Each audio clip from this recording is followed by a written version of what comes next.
মানি রহিম। প্রিয় দেশবাসী, দেশের সকল শিশু, কিশোর কিশোরী, তরুণ তরুণী, শিক্ষার্থী, বয়স্ক, বৃদ্ধ, পুরুষ, মহিলা সবাইকে সালাম জানাচ্ছি। আসসালামু আলাইকুম। আপনাদের সবাইকে ছাত্র জনতার বিপ্লবে সিক্ত নতুন বাংলাদেশে স্বাগত জানাচ্ছি।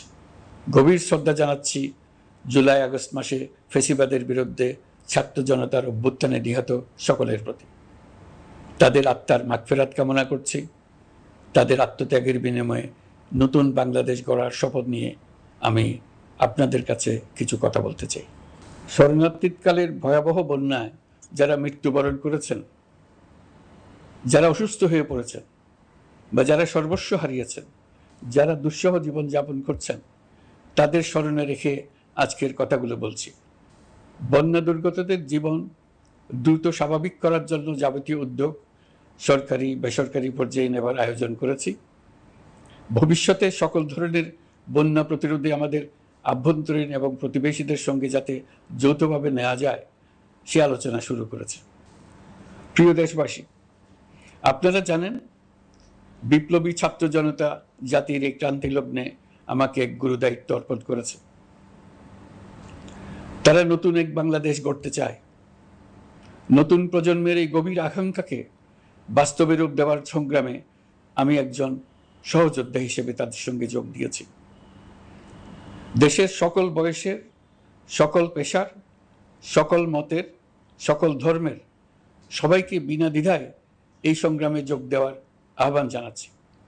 প্রিয় দেশবাসী, লক্ষ লক্ষ শহীদের রক্তের বিনিময়ে এবং লক্ষ লক্ষ মা বোনের আত্মদানের বিনিময়ে যে বাংলাদেশ আমরা পেয়েছিলাম তা ফ্যাসিবাদ এবং স্বৈরাচারের হাতে ধ্বংস হয়ে গেছে। আপনারা দেখেছেন আমাদের প্রতিটি প্রতিষ্ঠানকে তারা কিভাবে শেষ করেছে। দেশের রন্ধ্রে রন্ধ্রে ঢুকে গেছে দুর্নীতি। এমন এক দেশে আমাদের দেশ রূপান্তরিত হয়েছে যেখানে স্বৈরাচারের পিয়নও দুর্নীতির মাধ্যমে 400 কোটি টাকার সম্পদ করার মতো অকল্পনীয় কাজ করে গেছে নির্বিবাদে। শিক্ষা খাতকে পঙ্গু করে দিয়েছে।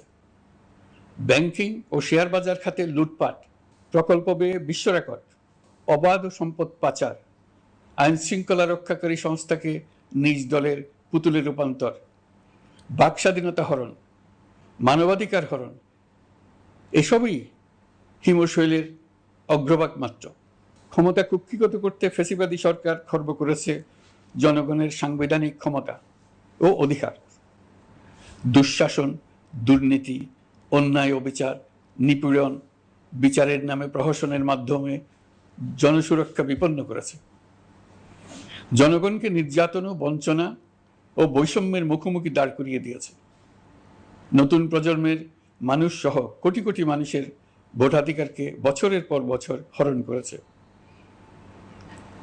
মানুষের এগিয়ে যাওয়ার পথে সকল ধরনের প্রতিবন্ধকতা তৈরি করে স্বৈরাচার তার নিজের, পরিবারের ও দলের কিছু মানুষের হাতে দেশের মালিকানা তুলে দিয়েছে। প্রিয় দেশবাসী, কিন্তু এই দ্বার প্রান্তে দাঁড়িয়েই আমাদের গড়তে হবে স্বপ্নের বাংলাদেশ। বৈষম্যহীন, শোষণহীন, কল্যাণময় এবং মুক্ত বাতাসের রাষ্ট্রের যে স্বপ্ন নিয়ে ছাত্র জনতা আন্দোলনে ঝাঁপিয়ে পড়েছিল, আমি তাদের সেই স্বপ্ন পূরণে অঙ্গীকারবদ্ধ। আপনাদের সবাইকে এই শুভলগ্নে তাদের স্বপ্ন পূরণে সমস্ত শক্তি নিয়ে এগিয়ে আসার আহ্বান জানাচ্ছি। তাদের স্বপ্ন আমাদের স্বপ্ন। জাতীয় জীবনে তরুণরা একটা মহা সুযোগ সৃষ্টি করে দিয়েছে। আমরা সবাইকে সুযোগ ব্যবহার করার কাজে এগিয়ে আসতে আহ্বান জানাচ্ছি। গণরোষের মুখে ফ্যাসিবাদী সরকার প্রধান দেশ ত্যাগ করার পর আমরা এমন একটি দেশ গড়তে চাই যেখানে প্রতিটি নাগরিকের মানবাধিকার থাকবে পুরোপুরি সুরক্ষিত। আমাদের লক্ষ্য একটাই, উদার, গণতান্ত্রিক, বৈষম্যহীন, অসাম্প্রদায়িক বাংলাদেশ। আমরা এক পরিবার, আমাদের এক লক্ষ্য। কোনো ভেদাভেদ যেন আমাদের স্বপ্নকে ব্যাহত করতে না পারে, সেজন্য আমরা প্রতিজ্ঞাবদ্ধ। বর্তমান সরকারের দায়িত্ব গ্রহণের মাত্র 2 সপ্তাহ শেষ হল। কর্মযাত্রার প্রথম পর্যায়ে রাষ্ট্র সংস্কারের কাজে আপনাদের কাছ থেকে যে সমর্থন পাচ্ছি সেজন্য আন্তরিক ধন্যবাদ। আমরা অনুধাবন করছি যে আমাদের কাছে আপনাদের প্রত্যাশা অনেক, এই প্রত্যাশা পূরণে আমরা বদ্ধপরিকর।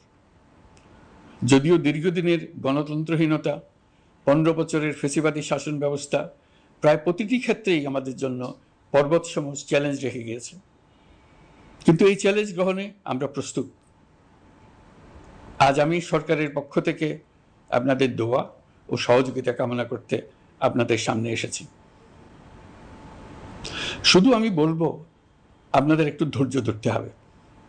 এখনই সব দাবি পূরণ করার জন্য জোর করা, প্রতিষ্ঠানে ঢুকে ব্যক্তিবিশেষকে হুমকির মধ্যে ফেলা, মামলা গ্রহণের জন্য চাপ সৃষ্টি করা, বিচারের জন্য গ্রেফতারকৃত ব্যক্তিকে আদালতে হামলা করে আগেই এক ধরনের বিচার করে ফেলার যে প্রবণতা, তা থেকে বের হতে হবে।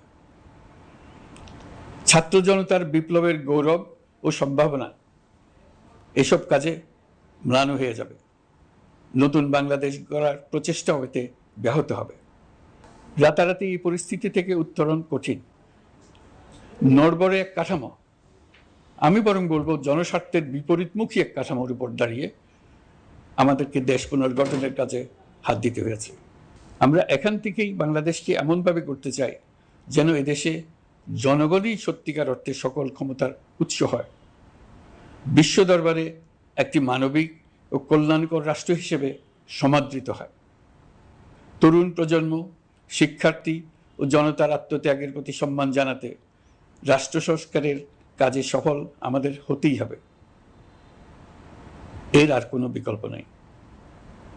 প্রিয় দেশবাসী, আপনারা ইতোমধ্যে জেনেছেন জুলাই আগস্ট মাসে গণ অভ্যুত্থানে বল প্রয়োগ ও হতাহতের যে দুঃসহ ঘটনা ঘটানো হয়েছে তার স্বচ্ছ তদন্ত করতে জাতিসংঘের মানবাধিকার কমিশনের প্রধানকে বাংলাদেশে এসে তাদের তদন্ত শুরু করতে আমরা আমন্ত্রণ জানিয়েছি। তদন্তের এই প্রক্রিয়া এই সপ্তাহে শুরু হবে। তাদের প্রথম দল ইতিমধ্যে এসে গেছে। আমরা ইতিমধ্যে ছাত্র জনতার বিপ্লবকে নস্যাৎ করতে যে শত শত মিথ্যা ও হয়রানিমূলক মামলা দায়ের করা হয়েছিল তার অধিকাংশ প্রত্যাহার করেছি এবং আটক ছাত্র জনতার মুক্তি লাভের ব্যবস্থা করেছে। পর্যায়ক্রমে মিথ্যা ও গায়েবী সকল মামলার ক্ষেত্রে অনুরূপ ব্যবস্থা গ্রহণ করে মানুষকে দুঃসহ ভোগান্তি থেকে মুক্ত করা হবে। ন্যায় বিচার নিশ্চিত করতে গণ অভ্যুত্থানের সকল শহীদ পরিবারকে পুনর্বাসন করবে। সকল আহত শিক্ষার্থী ও জনতার চিকিৎসার সম্পূর্ণ ব্যয় সরকার বহন করবে।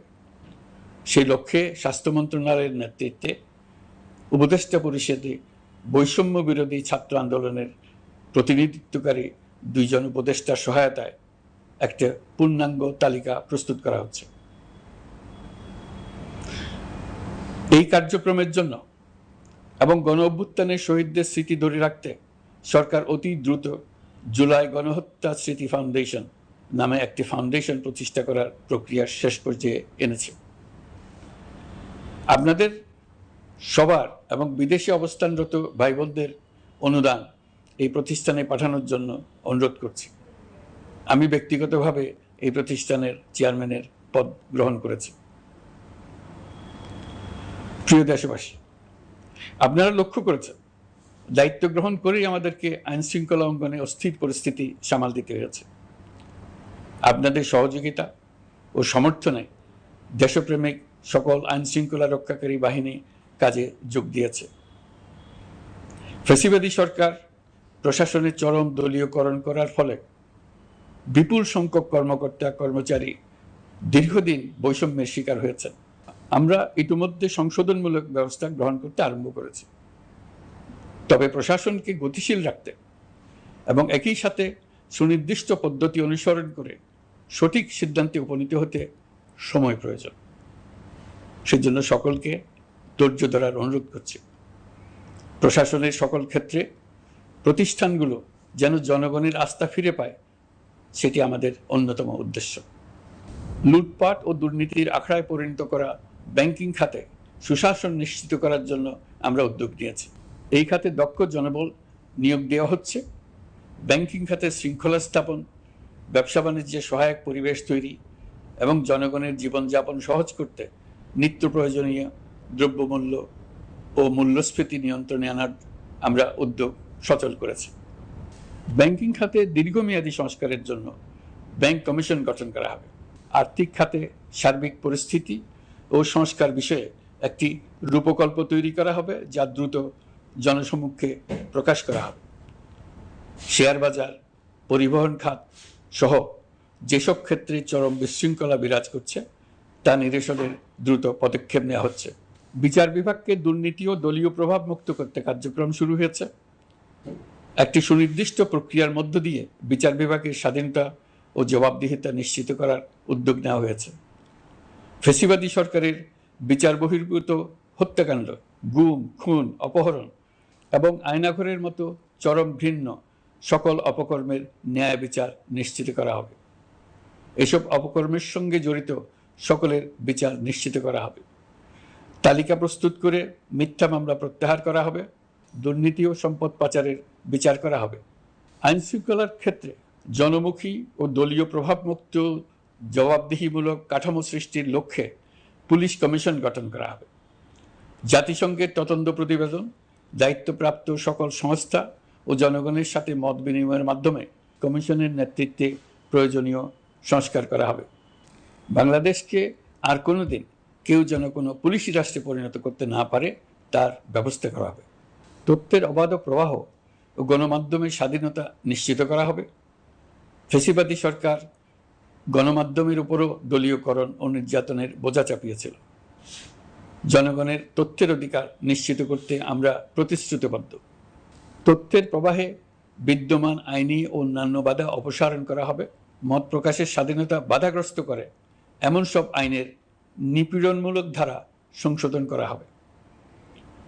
ইতিমধ্যে এই ধরনের আইনগুলো চিহ্নিত করে এই প্রক্রিয়া শুরু করা হয়েছে। বিদেশি সংবাদকর্মীদের এদেশে আসার পর যে অলিখিত নিষেধাজ্ঞা ছিল, ইতিমধ্যে আমরা তা তুলে নিয়েছি। বিদেশি সাংবাদিকদের দ্রুত ভিসা দিতে সংশ্লিষ্ট কর্মকর্তাদের নির্দেশ দেওয়া হয়েছে। আমরা আশা করি পরিবর্তিত পরিস্থিতিতে গণমাধ্যম কর্মীরা নিরপেক্ষ সাংবাদিকতা চালিয়ে যাবেন। শিক্ষাক্ষেত্রে চরম নৈরাজ্য প্রতিষ্ঠিত করে গেছে বিগত সরকার। আমরা তার পূর্ণাঙ্গ সংস্কারের উদ্যোগ নেব। এটা আমাদের অন্যতম অগ্রাধিকার। আপনারা জানেন, দায়িত্ব গ্রহণের পর দ্রুততম সময়ের মধ্যে সকল শিক্ষা প্রতিষ্ঠান খুলে দেওয়া হয়েছে। শিক্ষার্থীদের জন্য সৃজনশীল, নিরাপদ ও ভীতিমুক্ত পরিবেশ নিশ্চিত করা আমাদের অঙ্গীকার। একই সাথে পাঠ্যক্রমকে যুগোপযোগী করার কাজও দ্রুত শুরু করা হবে। গণতন্ত্রকে সুসংহত করতে স্থানীয় সরকার প্রতিষ্ঠানগুলোকে শক্তিশালী করা হবে এবং ক্ষমতার বিকেন্দ্রীকরণ নিশ্চিত করা হবে। ছাত্র জনতার গণঅভ্যুত্থানকে সফল পরিণতি দিতে প্রশাসন, বিচার বিভাগ, নির্বাচন কমিশন ও নির্বাচনী ব্যবস্থা, আইন শৃঙ্খলা খাত এবং তথ্য প্রবাহে প্রয়োজনীয় সংস্কার সম্পূর্ণ করে অবাধ ও সুষ্ঠু অংশগ্রহণমূলক নির্বাচন আয়োজন করা হবে। এর লক্ষ্য হবে দুর্নীতি, লুটপাট, গণহত্যার বিরুদ্ধে একটি জবাবদিহিতামূলক রাজনৈতিক বন্দোবস্তের সূচনা। বর্তমান সরকার দুর্নীতির বিরুদ্ধে স্পষ্ট অবস্থান গ্রহণ করেছে। আমাদের সকল উপদেষ্টা দ্রুততম সময়ের মধ্যে তাদের সম্পদের বিবরণ প্রকাশ করবেন।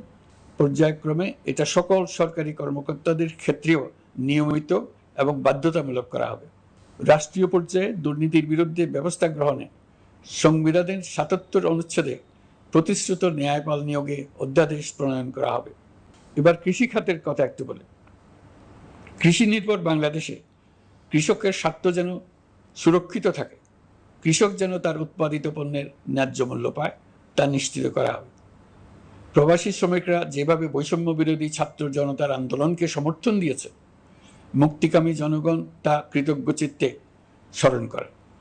তাদের প্রতি সকল পর্যায়ে সম্মানজনক আচরণ নিশ্চিত করা হবে। বাংলাদেশের স্বাস্থ্য খাত অন্যতম দুর্নীতিগ্রস্ত খাত। জনগণের জন্য পর্যাপ্ত স্বাস্থ্যসেবা নিশ্চিত করার লক্ষ্যে স্বাস্থ্য খাতে প্রয়োজনীয় সংস্কার করা হবে। এই খাতে সংশ্লিষ্ট সকলকে জবাবদিহিতার আওতায় আনা হবে। হাসপাতালগুলোকে আধুনিকায়নের উদ্যোগ নেওয়া হবে এবং সেখানে সরকারি ডাক্তার সহ বিশেষজ্ঞদের নিয়মিত উপস্থিতি নিশ্চিত করা হবে। স্বাস্থ্যসেবা যাতে নির্দিষ্ট কিছু অঞ্চলে কেন্দ্রীভূত না থাকে, দেশের সব অঞ্চলের মানুষ সমান স্বাস্থ্যসেবা পায়, সে লক্ষ্যে প্রয়োজনীয় উদ্যোগ নিতে আমরা বদ্ধপরিকর। বর্তমান প্রজন্ম অনেক বেশি সচেতন। বিশ্বের বিভিন্ন প্রান্তে ঘটে যাওয়া পরিবর্তন বিষয়ে তারা ওয়াকিবহাল শুধু নয়, তারা নেতৃত্ব দিচ্ছে। তারা যে উন্নয়নের স্বপ্ন দেখে তা টেকসই এবং পরিবেশ বান্ধব, প্রকৃতি ধ্বংসকারী উন্নয়ন নয়। শুধু জিডিপি একটি দেশের উন্নয়নের মাপকাঠি হতে পারে না। নদী, নালা, খাল, বিল দূষিত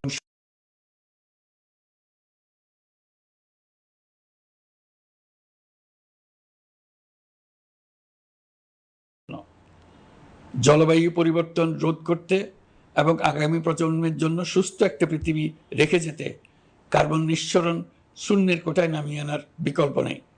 আমাদের সরকার পরিবেশ ও জলবায়ু রক্ষায় সর্বোচ্চ গুরুত্ব দেবে। এই কার্যক্রমে তরুণ সম্প্রদায়কে সম্পৃক্ত করা হবে। ইতোমধ্যে বিভিন্ন রাষ্ট্র ও জাতিসংঘ বর্তমান সরকারের কর্মসূচির প্রতি সমর্থন ব্যক্ত করেছে। আমরা সকল রাষ্ট্রের সাথে বন্ধুত্বপূর্ণ সম্পর্ক বজায় রাখব। আমাদের পররাষ্ট্রনীতির ভিত্তি হবে পারস্পরিক আস্থা, বিশ্বাস ও সহযোগিতা। আমরা মানবাধিকার আইন সহ সকল আন্তর্জাতিক আইনের প্রতি শ্রদ্ধাশীল। আমাদের পক্ষ থেকে গুম বিষয়ক আন্তর্জাতিক চুক্তির পক্ষরাষ্ট্র হওয়া সহ বিভিন্ন পদক্ষেপ নেওয়া হয়েছে। ইতিমধ্যে পক্ষভুক্ত এমন সকল আঞ্চলিক ও দ্বিপাক্ষিক চুক্তি ও সমঝোতা বাস্তবায়ন করে যাব।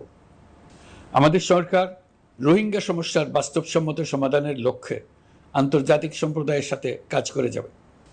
আমরা জাতীয় ঐক্যে বিশ্বাসী। প্রয়োজনীয় সংস্কারের লক্ষ্যে রাজনৈতিক ঐক্যের মধ্য দিয়ে নিশ্চিত করা হবে নারী, শিশু, প্রতিবন্ধী, ধর্মীয় সংখ্যালঘু, আদিবাসী সকলেই এদেশের নাগরিক এবং সমান আইনের সুরক্ষার অধিকারী। তাদের সকলের মানবিক অধিকার সহ অন্যান্য সকল অধিকার নিশ্চিত করার উদ্যোগ নেওয়া হবে। এই জন্য আমি উপদেষ্টা পদমর্যাদা সম্পন্ন একজন বিশেষ সহকারী নিয়োগ দিয়েছি, যার দায়িত্ব হবে জাতীয় সংহতি উন্নয়ন।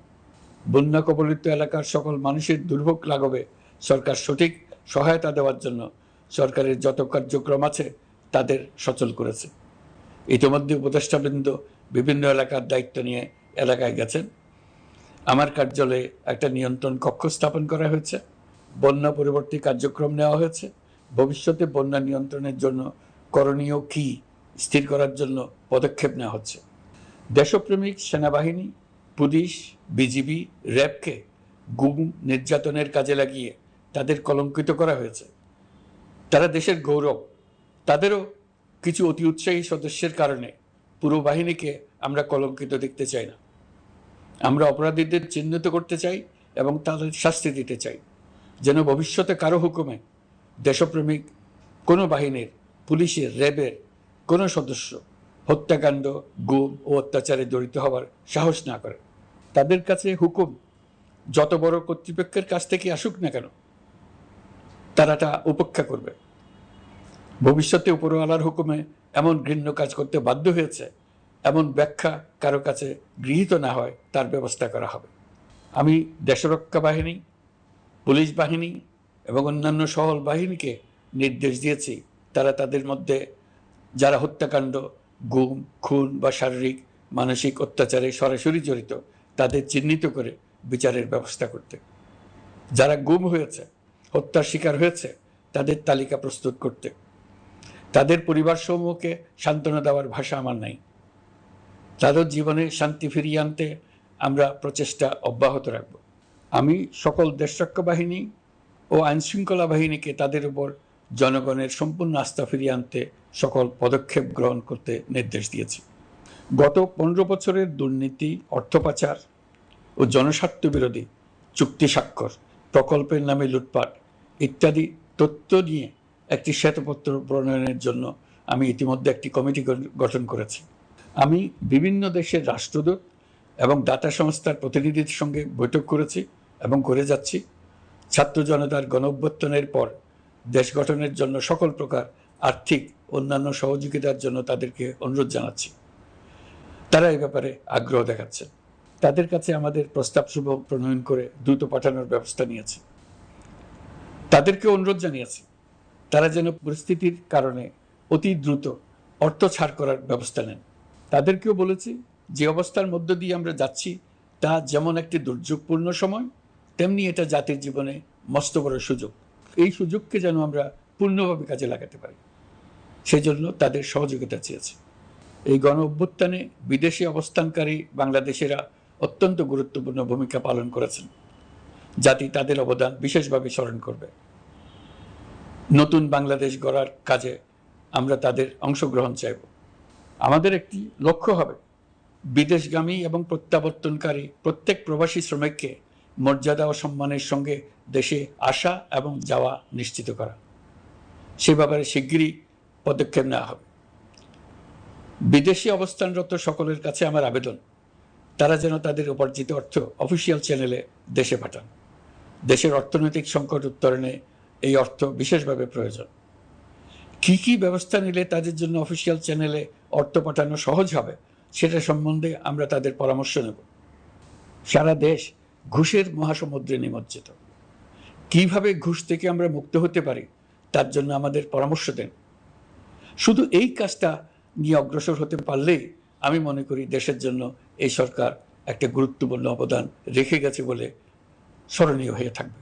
আমি কথা দিচ্ছি, এই ব্যাপারে আমি আমার সর্বশক্তি নিয়োজিত করব। আমাদের দায়িত্ব দেশের সকল মানুষকে একটি পরিবারের বন্ধনে আবদ্ধ করা। পরিবারে মতভেদ থাকবে, বাকবিতণ্ডা হবে, কিন্তু আমরা ভাই বোন, আমরা বাবা মা, আমরা কেউ কারো শত্রু না। কাউকে তার মতের জন্য শত্রু মনে করব না, কাউকে ধর্মের কারণে শত্রু মনে করব না, কাউকে লিঙ্গের কারণে শত্রু মনে করব না। আমরা সবাই সমান, কেউ কারো উপরে, কেউ কারো নিচে না। এই ধারণা আমরা জাতীয় জীবনের সর্বক্ষেত্রে প্রতিষ্ঠিত করতে চাই। একটা বিশেষ ব্যাপারে আমরা আপনাদের সহযোগিতা চাচ্ছি। আমাদের দায়িত্ব গ্রহণের পর থেকে প্রতিদিন সচিবালয়ে, আমার অফিসের আশেপাশে, শহরের বিভিন্ন স্থানে সমাবেশ করা হচ্ছে। গত 16 বছরের অনেক দুঃখ কষ্ট আপনাদের জমা আছে, সেটা আমরা বুঝি। আমাদের যদি কাজ করতে না দেন তাহলে এই দুঃখ ঘোচানোর সকল পথ বন্ধ হয়ে যাবে। আপনাদের কাছে একান্ত অনুরোধ, আমাদের কাজ করতে দেন। আপনাদের যা চাওয়া তা লিখিতভাবে আমাদেরকে দিয়ে যান। আমরা আপনাদের বিপক্ষ দল নয়। আইনসঙ্গতভাবে যা কিছু করার আছে আমরা অবশ্যই তা করব, কিন্তু আমাদেরকে ঘেরাও করে এই গুরুত্বপূর্ণ দিনগুলোতে আমাদের কাজে বাধা দেবেন না। সবাই মিলে তাদের বোঝান তারা যেন এই সময়ে তাদের অভিযোগের প্রতি দৃষ্টি আকর্ষণের জন্য আমাদের দৈনন্দিন গুরুত্বপূর্ণ কাজে বাধা না দেন। একটা বিষয়ে সবাই জানতে আগ্রহী, কখন আমাদের সরকার বিদায় নেবে? এটার জবাব আপনাদের হাতে। কখন আপনারা আমাদেরকে বিদায় দেবেন?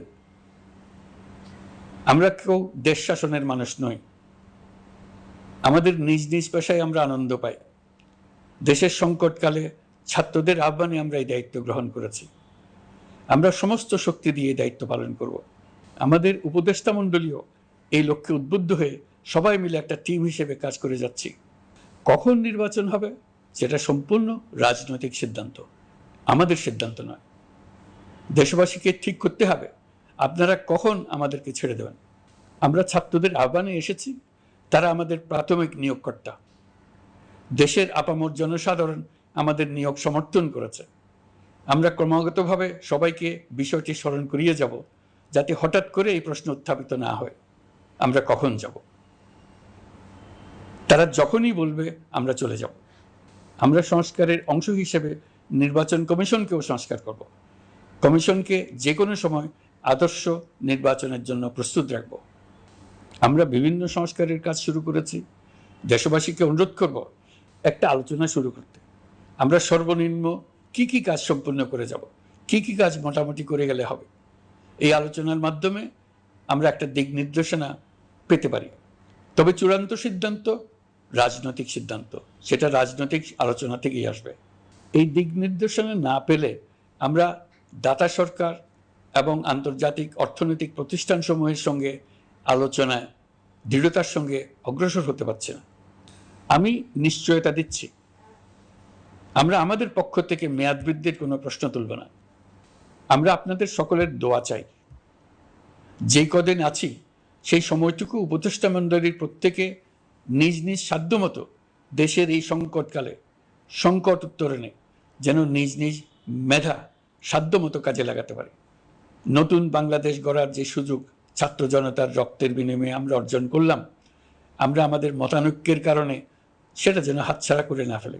এটা আমরা নিশ্চিত করতে চাই। এই সুযোগ এবার হারিয়ে ফেললে আমরা জাতি হিসেবে পরাজিত হয়ে যাব। শহীদ, আহত এবং জীবিত ছাত্র জনতার কাছে আমরা প্রতিজ্ঞাবদ্ধ থাকতে চাই। আমরা এই অর্জনকে কিছুতেই হারিয়ে যেতে দেব না। যে সুযোগ তারা আমাদেরকে দিয়েছে তার মাধ্যমে আমাদের দেশকে পৃথিবীর একটি শ্রদ্ধেয়, সকল দিকে দৃষ্টান্ত স্থাপনকারী দেশে পরিণত করতে আমরা শপথ নিয়েছি। সবশেষে আবারও আমাদের দেশের সকল মানুষ, শিশু, কিশোর কিশোরী, তরুণ তরুণী, বয়স্ক, বৃদ্ধ, নারী, পুরুষ সবার কাছে দোয়া চাইছি।